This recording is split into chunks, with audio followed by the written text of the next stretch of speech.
All right, so Holy Forever, another really popular common song right now.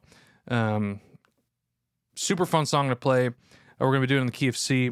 We typically play it in like D flat and A flat at my church, but we're going to do C just because it's easier to visualize, and so it's easier. So typically the song, kind of starts off with a little intro, right?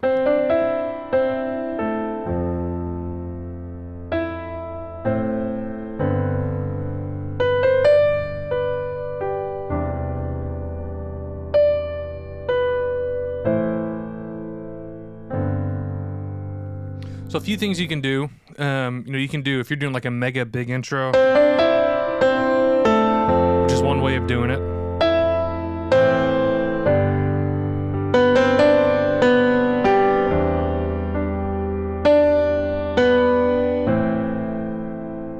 So if you are doing that, you're probably a little bit more limited on what you can do because it's really just about hitting that melody with your right hand.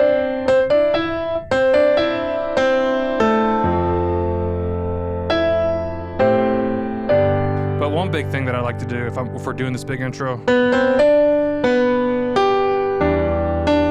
this 9 is really nice. So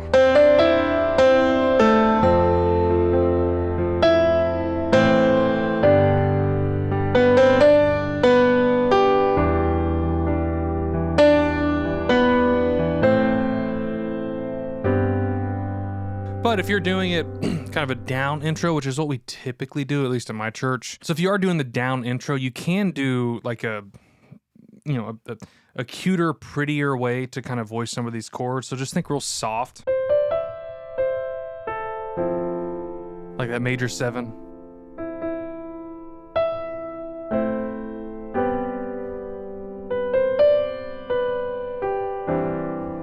Getting that 9 is really nice.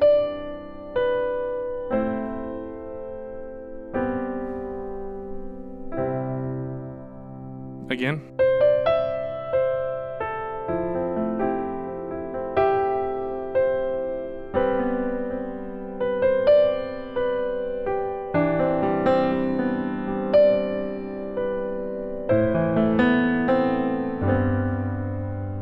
So that's a fun thing to do on 6 chords.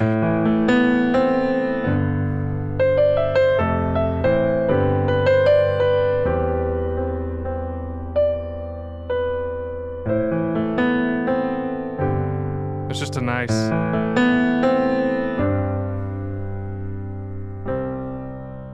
So that's an intro. Another thing you can do, actually, that I'm thinking about it, you can skip some of the chords. We do this quite a lot on like chorus 1 in the intro. Just don't play the 6.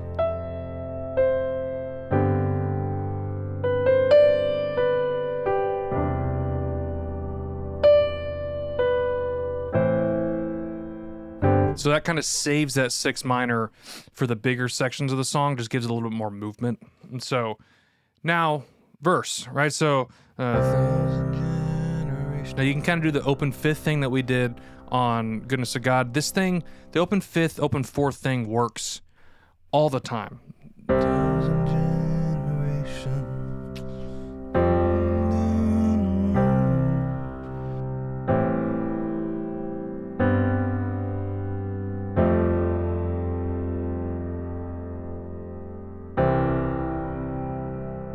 Maybe add a little pulse.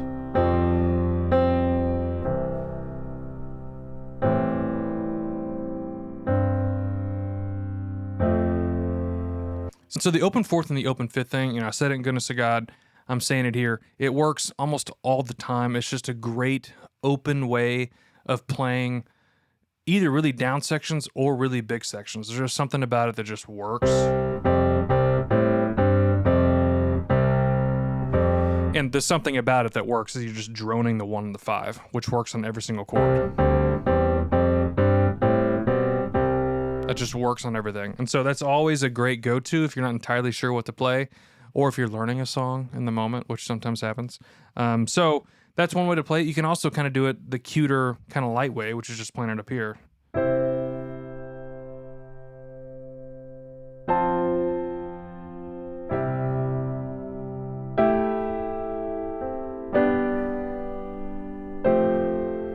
And I'm kind of thinking about voice leading in the top finger. So we talked about in the Goodness of God video how the top finger really kind of sets the tone for the chord. And so having the sixth or the third on top kind of makes it a little prettier.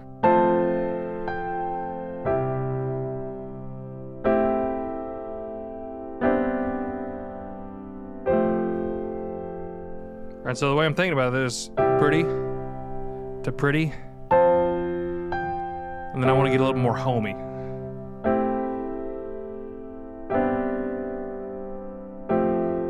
We've kind of talked about tension and release a little bit. I kind of see that as like a minor tension and release point where it's like, you know, the tension kind of is me playing these melodic things. But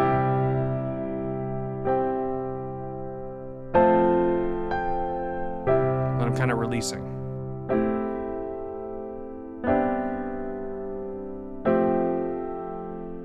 Again.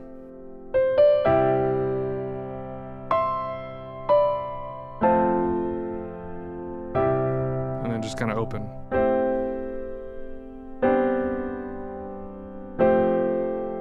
You know, and you can do more of that too, so.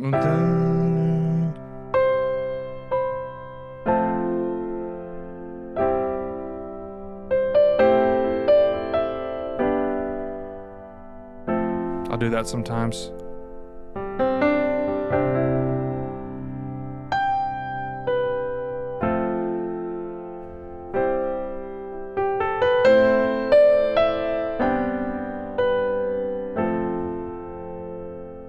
Right, so that's another way of doing it. It's just super cute. You can get a little busier if you want. You know, we kind of did this on the last song, but that's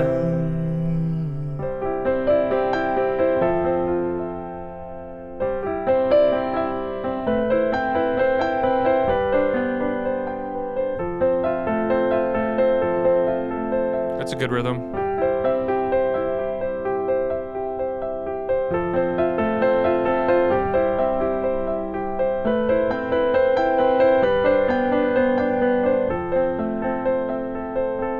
So I'm just kind of outlining a C chord. Doing like a 4 major 7. Then I'm doing this 7-1-5 kind of trick. Back to 3-5-7.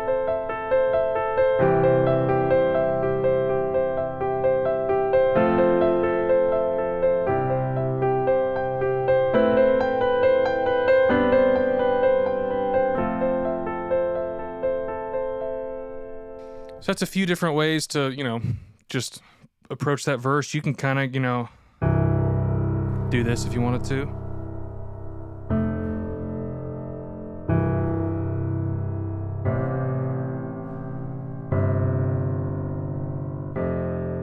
You have to get careful when you get super low because it can get muddy. But I love the sound of like low tenths. That doesn't work, but if we were different, let's say we were playing in G. Like if we were playing this in G. So that's a nice sound.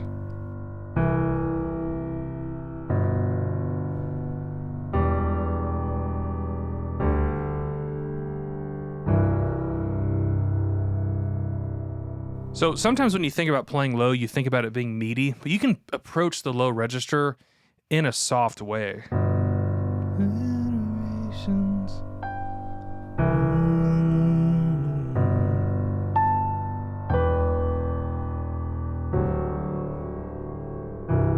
There's really something subby about it, you know, kind of sub bass.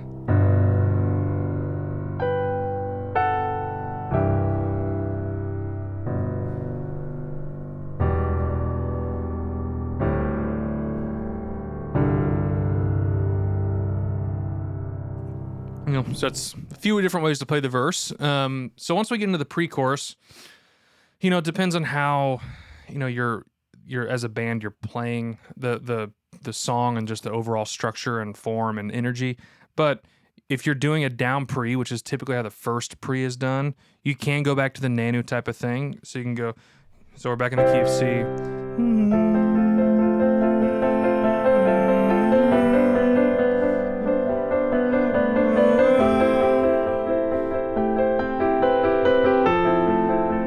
some voice leading, some melody in that.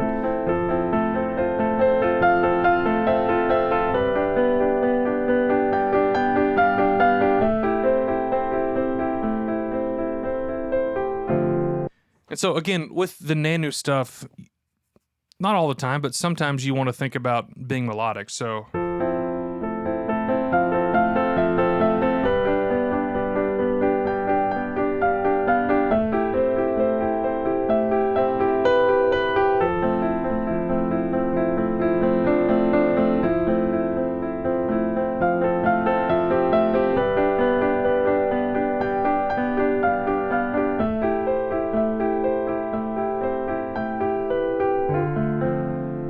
again, that top note, that pinky, ring finger, just top note of a chord is driving the overall vibe of what you're playing. So when I'm doing this voice leading counterpoint type of stuff, it's giving it a pretty sound, right?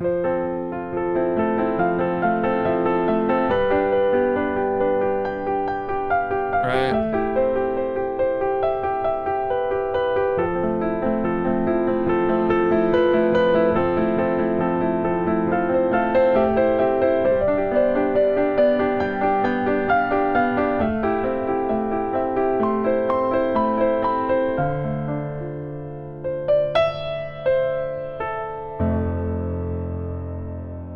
Another way to play the pre would just be to kind of play some of that meatier stuff. So, these open fifths work well with this little crunch in there.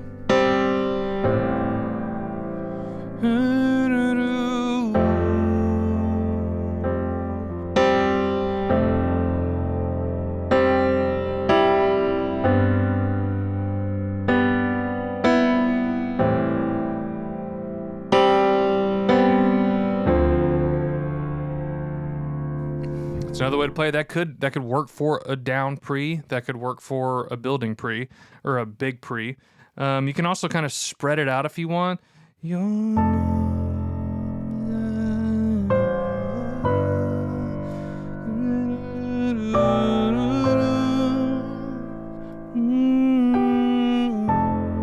don't have to play in this area.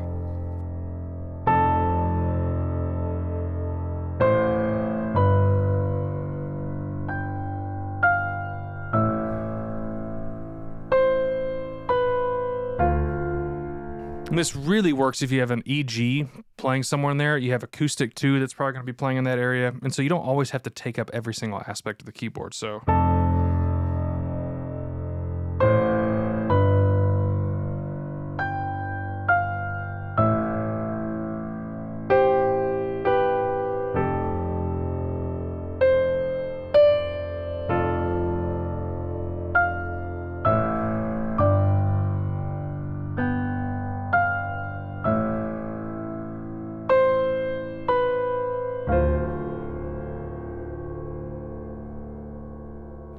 it's another way to play that pre.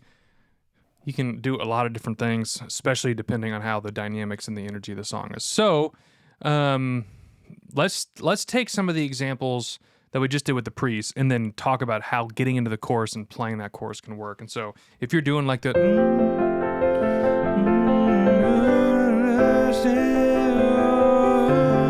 you can kind of release.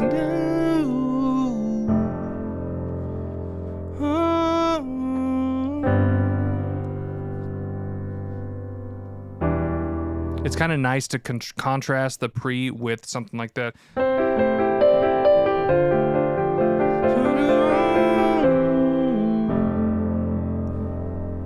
It really just opens it up.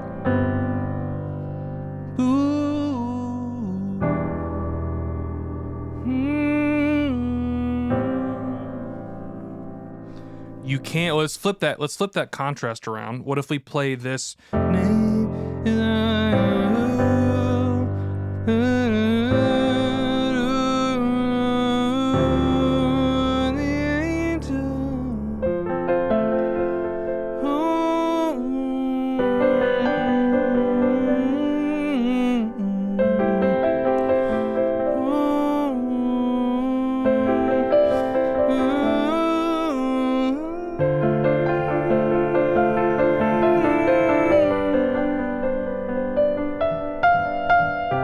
So again.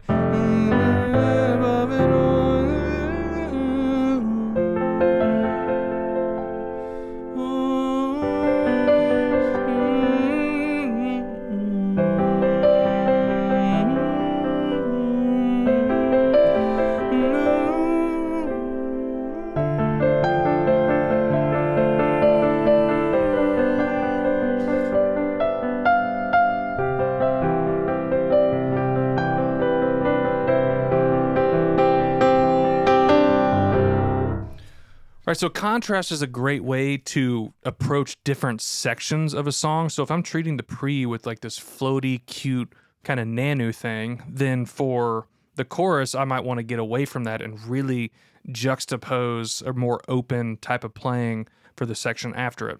And vice versa. If I'm playing a lot of blocky chords for the pre, I might want to do some nanu things for the chorus. But also that contrast can happen elsewhere. So it doesn't always have to be contrast that you're creating, but it's nice when contrast exists. So you could be in a scenario where it's like, hey, I'm going to do the same thing for both, right?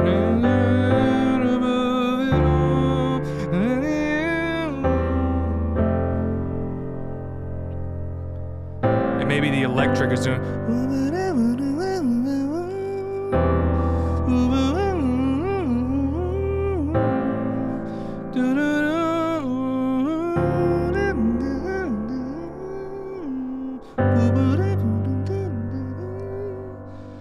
Or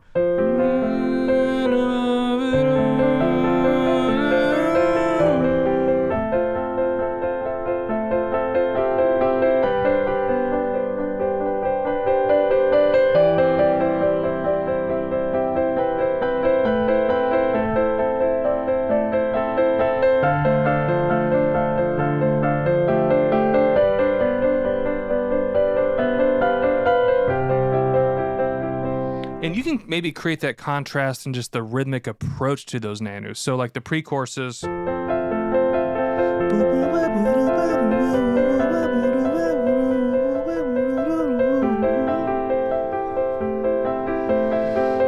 you straighten it out a little bit.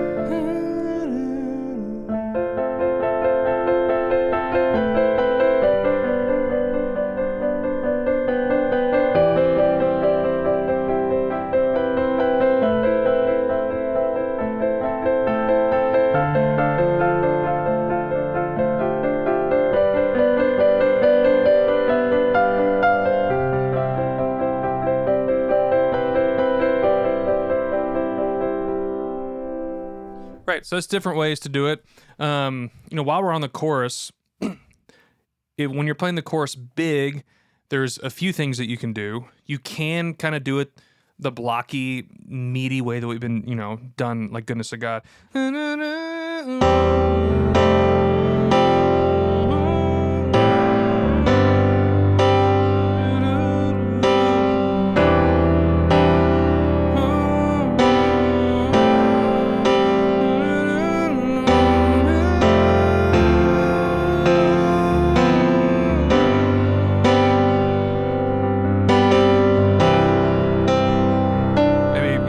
Change it up a little.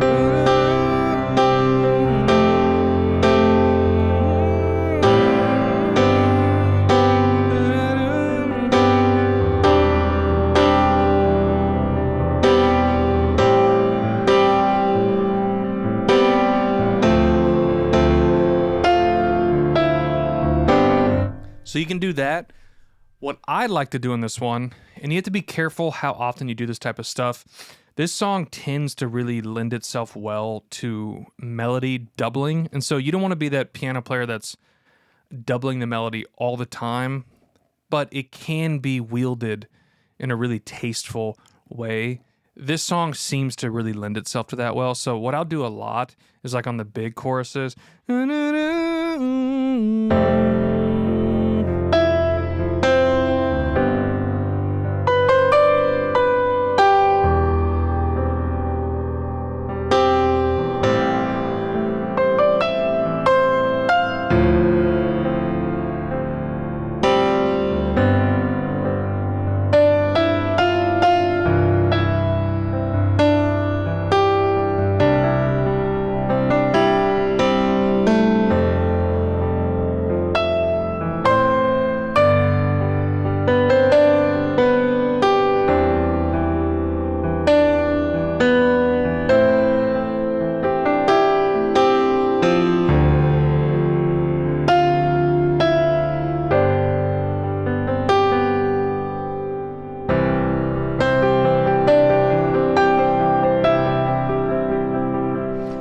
reason, that melody and the chord progression, it's really nice when the piano doubles that melody.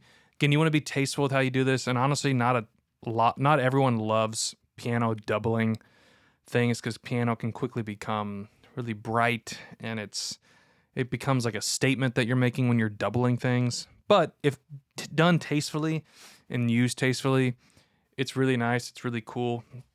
And so, yeah, those are a few ways to approach, playing this song, changing up the rhythms of the nanus. Kind of doing straight nanus.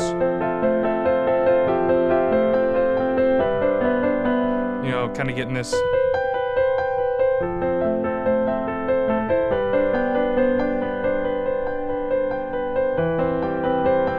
can put that in a lot of places. This thing. That really works on 2 minor too.